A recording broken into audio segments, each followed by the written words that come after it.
आपके इस चैनल पर अब तक सोशल साइकोलॉजी, समाज मनोविज्ञान, साइकोपैथोलॉजी या मनोरोग विज्ञान, बेसिक साइकोलॉजिकल प्रोसेस, सांख्यिकी, स्टैटिस्टिक्स, रिसर्च मैथोलॉजी, शोध अनुसंधान, इन सभी से संबंधित नोट्स के वीडियोस अवेलेबल हैं।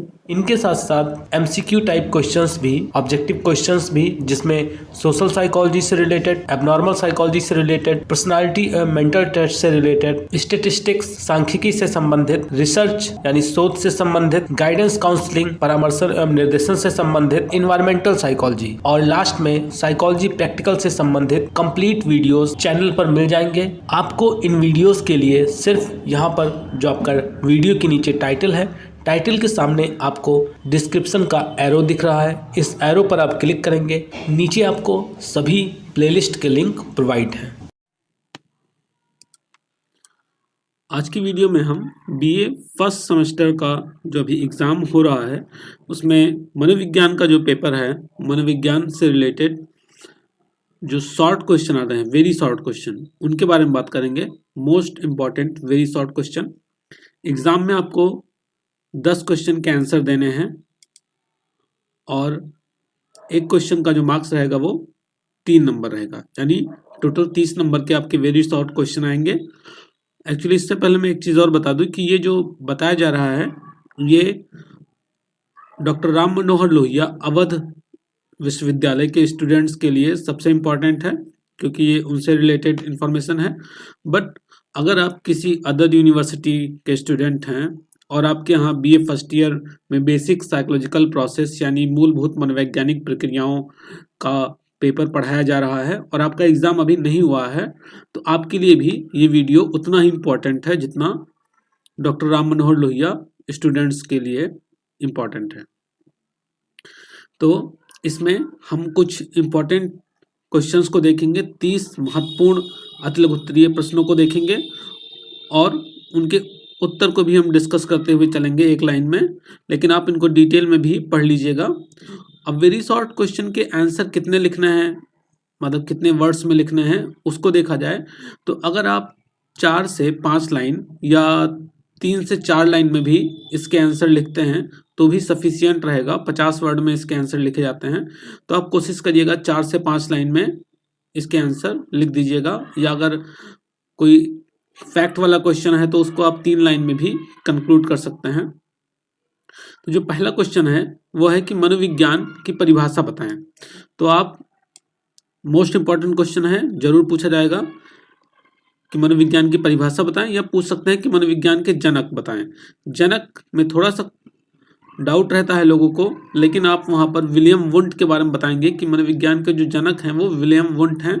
और मनोविज्ञान की परिभाषा की बात की जाए तो मनोविज्ञान व्यवहार एवं मानसिक प्रक्रियाओं का अध्ययन करता है, या आप लिख सकते हैं कि मनोविज्ञान व्यवहार एवं मानसिक प्रक्रियाओं का विज्ञान है।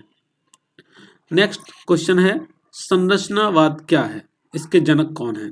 तो संरचनावाद मनोविज्ञान का एक संप्रदाय है और इसके जनक कौन थे, इसके जनक थे टिश्नर, एडवर्ड टिश्नर इसके जनक थे। अब संरचनावाद में बताया किसके बारे में गया है, तो संरचनावाद में चेतना की अनुभूति के बारे में बताया गया है। नेक्स्ट, मनोविश्लेषण संप्रदाय के संस्थापक कौन है, आप सभी जानते होंगे मनोविश्लेषण संप्रदाय सिगमंड फ्रायड इसके संस्थापक हैं। नेक्स्ट क्वेश्चन है क्वेश्चन नंबर 4, मनोविज्ञान के पहले, दूसरे और तीसरे बल कौन से हैं। मतलब मनोविज्ञान में फर्स्ट फोर्स, सेकंड फोर्स और थर्ड फोर्स की बात की गई है।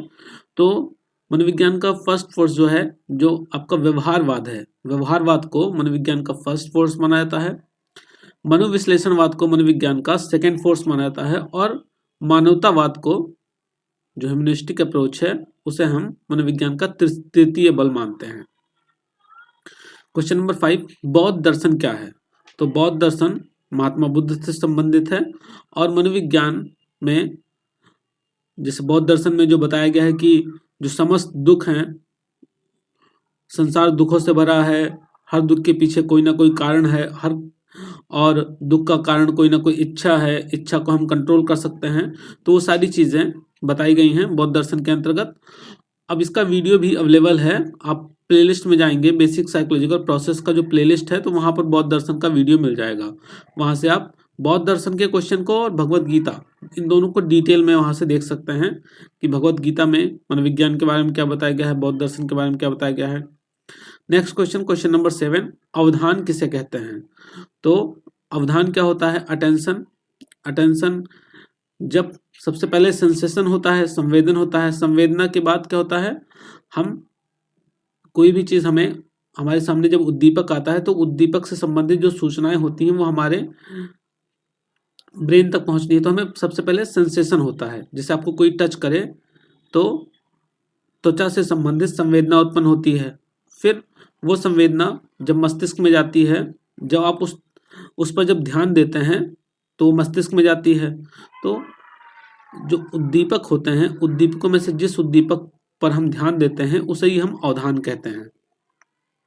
डिटेल में देख सकते हैं, वीडियो अवेलेबल है। यहाँ पर हम मेनली क्वेश्चन को डिस्कस कर रहे हैं, ना कि आंसर को। आंसर तो आपको खुद से अपने नोट्स को देखकर या वीडियोस को देखकर वहां से कवर करने हैं। नेक्स्ट क्वेश्चन है, गेस्टाल्ट क्या है? तो गेस्टाल्ट एक जर्मन भाषा का वर्ड होता है जिसका अर्थ होता है संपूर्णता। अगला क्वेश्चन, सीखना क्या है? सीखना हमारे व्यवहार में जो अधिगम, एक्सपीरियंस और हमारे ट्रेनिंग के थ्रू, यानी अभ्यास और अनुभव के आधार पर हमारे व्यवहार में जो परिवर्तन होते हैं उन्हें हम सीखना कहते हैं। पावलोव का अधिगम सिद्धांत, तो पावलोव ने कौन सा सिद्धांत दिया था? इन्होंने प्राचीन अनुबंधन सिद्धांत दिया था। नेक्स्ट क्वेश्चन, क्रिया प्रसूत अधिगम सिद्धांत किसने दिया? क्रिया प्रसूत अधिगम सिद्धांत के बारे में स्किनर ने बताया था। कोहलर ने अधिगम का कौन सा सिद्धांत दिया? कोहलर ने सूझ का या अंतर्दृष्टि का सिद्धांत दिया था। अगला क्वेश्चन, अधिगम स्थानांतरण क्या है? तो जब पहले सीखी गई अनुक्रिया बाद में सीखी जाने वाली अनुक्रिया पर यदि प्रभाव डालती है तो उसे हम अधिगम स्थानांतरण कहते हैं। जैसे ये प्रभाव पॉजिटिव भी हो सकता है, निगेटिव भी हो सकता है, जीरो भी हो सकता है। स्मृति को परिभाषित करें। स्मृति क्या है? तो स्मृति सूचनाओं को संसाधित करने, उन्हें स्टोर करने और सही समय पर उन्हें रिकॉल करने की एक क्षमता होती है, पुनः प्राप्त करने की एक क्षमता होती है।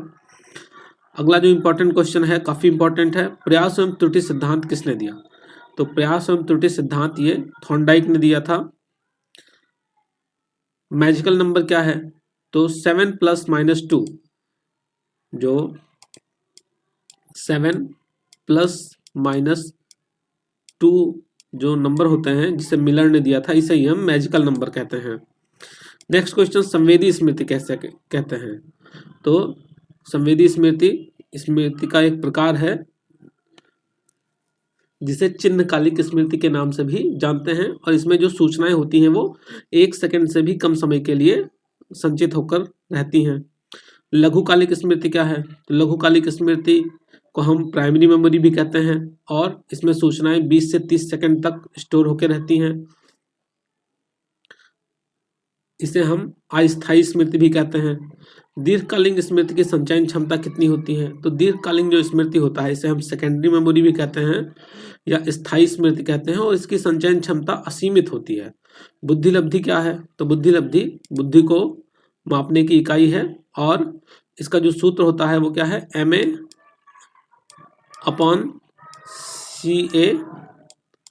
× 100।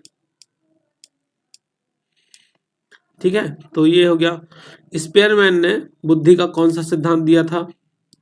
तो स्पेयरमैन के सिद्धांत को हम बुद्धि का द्विकारक सिद्धांत के नाम से जानते हैं। थर्स्टन ने बुद्धि का कौन सा सिद्धांत दिया? इसका आंसर आप लोग देंगे।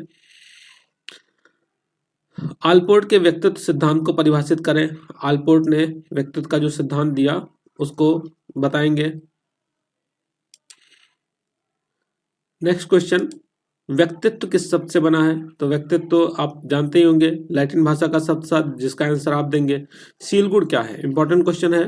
तो जब एक व्यक्ति हर परिस्थिति में एक ही व्यवहार करता है तो हम उसे उस व्यवहार को सील गुण कहते हैं। कार्डिनल सील गुण किसे कहते हैं? Cardinal trait.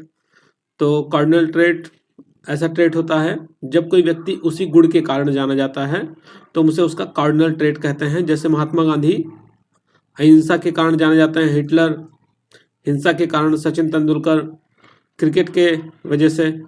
व्यक्तित्व का मनोविश्लेषण सिद्धांत के बारे में बताएं। तो व्यक्तित्व का मनोविश्लेषण सिद्धांत फ्राइड ने दिया था, जिसमें उन्होंने अचेतन को मेन माना था कि अचेतन ही सब कुछ है।